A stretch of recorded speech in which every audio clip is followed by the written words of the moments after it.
बाबा, आज मी तुमच्याशी भांडण्यात अजिबात इंटरेस्टेड नाहीये. हे प्लीज थांबवा please. No fights, no fights.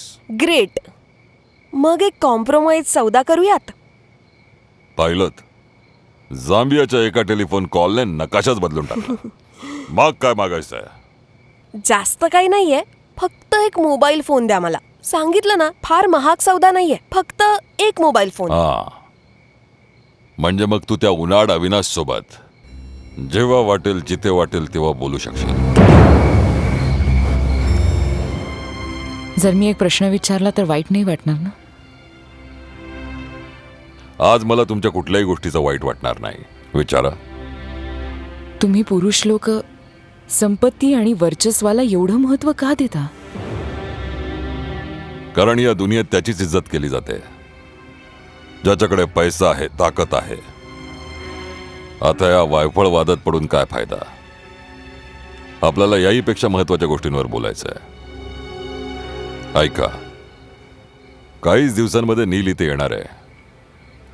तुम्ही त्याची जितकी काळजी घ्याल तो तितकाच आपल्या जवळ येईल. शेवटी तो आपला फक्त होणारा जावईच नाही, तर आपला मुलगा सुद्धा बनणार आहे.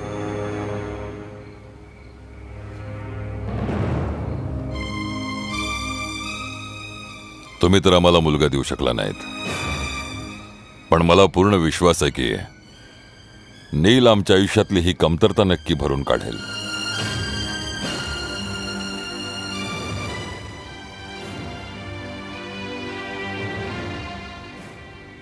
यासाठी गरजेचं आहे की आपण नीलचं मन जिंकावं. का मी काही चुकीचं बोललो का? अगदी बरोबर बोललात तुम्ही. नील तर मला मुलासारखा आहे. त्याच्या पाहुणचारात काहीही कमी राहणार नाही. Excellent, excellent. I I I, I am sorry. का, काय झालं? बाबा, तुमची तब्येत बरी आहे ना? हो हो, ठणठणीत आहे का? नाही, मी आधी कधी तुम्हाला आई बरोबर असं हा बदल अचानक कसा झाला? बदल कस काय झाला? हो, आपल्या आईलाच विचार. माझ्या प्रिय मुली, आता सगळं काही बदलणार आहे. नील जो येतोय, आमचा जावई, आमचा मुलगा. आणि तुमच्या हॉटेल कॉम्प्लेक्सच्या स्वप्नांना साकार करणारा जादूगार, असंच आहे ना बाबा?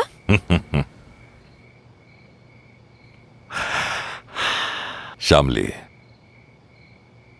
बेटा, तू आमची एकुलती औलाद आहेस. आमची जी काही संपत्ती आहे ती सगळी तुझीच तर आहे. आम्ही जितकी झाडं लावलेली आहेत त्याची फळं तुलाच मिळणार आहेत.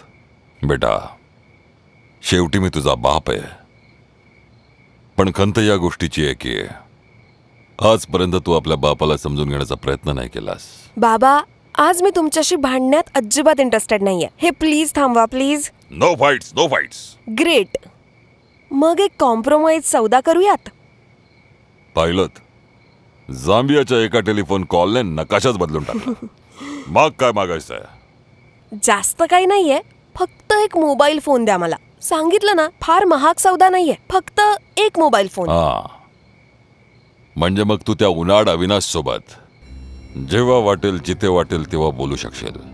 आता हे खूप होत आहे बाबा. मला कळत नाही तुम्ही प्रत्येक गोष्टीत अविनाशला मध्ये का आणता? तुम्हीच तर सांगितलं होतं नील इथे यायच्या आधी घरातली प्रत्येक गोष्ट अप टू डेट असायला हवी. हो, म्हटलं होतं, पण मोबाईल फोन नो वे. त्याची काही आवश्यकता नाही या घरात.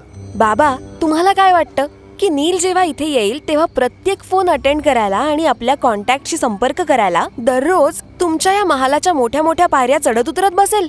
त्याला काय वाटेल? इतकं मोठं घर, एक महाल आणि एक साधा मोबाईल फोन नाही. या सगळ्या प्रवासात अर्ध्या रस्त्यात त्याला कोणाशी बोलायचं असेल अर्जंटली, तेव्हा काय तो इथे परत येईल? किती अवघड आहे बाबा. तुमची मुलगी खूपच स्मार्ट बनण्याचा प्रयत्न करतीये, पण आज मला हिचा हा खोडकरपणा सुद्धा आवडतोय. ठीक आहे, आम्ही तुमची फरमाईश पुरी करू, पण आमची एक अट आहे. बाबा, तुम्ही प्रत्येक गोष्टीसाठी अट काय घालता? काय आहे अट? पहिली ही की नील इथे असेपर्यंत तू त्याची पूर्णपणे काळजी घेशील. ऑफकोर्स मी त्याची सगळी काळजी घेईन. आणि आणि दुसरी ही, जोपर्यंत नील इथे असेल तू त्या मोकाट अविनाशला बिलकुल नाही भेटणार. Is it clear? Clear? Sure? Yes. That's like a very good call.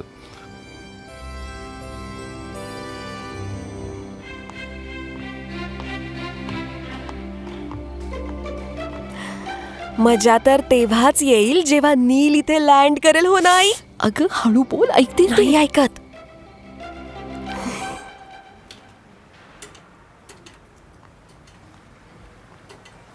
काय चाललंय मोठे बाबू? तुम्ही आहात. सांभाळा सांभाळा मोठे बाबू, जरा जड आहे. हो, हे काय करताय? पाया तर परमेश्वराच्या पडतात हरिभाई ना. देव तो असतो मोठे बाबू, जो कृपा करतो. या आणि बसा, तुम्ही तर आमचे कृपा निदान आहात. बसा बसा हम्म. बसा.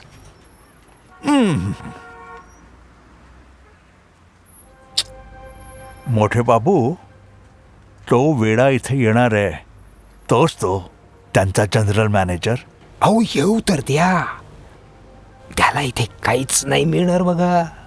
मी रेकॉर्ड किपरला खाऊ पिऊ घालून सुट्टीवर पाठवून दिलाय. अरे वा मोठे बाबू, तुम्ही कमालीचे आहात. सटका तुम्ही, सटका सटका इथून. तो येतोय, सटका. जातो. नमस्कार मोठे बाबू. अरे नमस्कार नमस्कार नमस्कार. अरे तुम्ही स्वतः याची तसदी का घेतली? टेलिफोनवर हुकूम करायचा ना सर. या बसा बसा प्लीज. थँक्यू.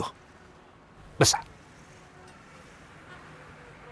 कसल्या गोष्टी करता मोठे बाबू? तुमचा हा नोकर भला अशी हिंमत करू शकतो? मी विचार केला, स्वतःच तुमच्या दर्शनाला येतो. तसं माझं काम तर आतापर्यंत झालंच असेल. हे बघा, मी एकूण एक रॅक झाडून तपासली, पण ती फाईल नाहीच मिळाली. मी आत्ताच तुमच्या हेडक्वार्टरमधून येत आहे आणि कमिशनर साहेबांनी मला सांगितलं की त्यांनी त्यांचे रिमार्क्स लिहिल्यावर फाईल तुमच्या इथे पाठवली आहे. मी रिसिप्ट रजिस्टरमध्ये पाहिलं, ती फाईल आलीच नाही आहे. कमीत कमी उद्या संध्याकाळपर्यंत तरी आली नव्हती. एक मिनिट. ऐक. हो साहेब. रिसिप्ट क्लर्कला बोला. ओके साहेब. तसं साहेब काय आहे, अशा कामामध्ये उशीर विलंब तर होतोच ना. माहीत नाही ठाकूर रणवीर सिंगने कुठल्या हकीमाची तोरी ओढली आहे. नाहीतर हे कंत्राट चित्तरंजन प्रकाशजींनाच मिळायचं होतं.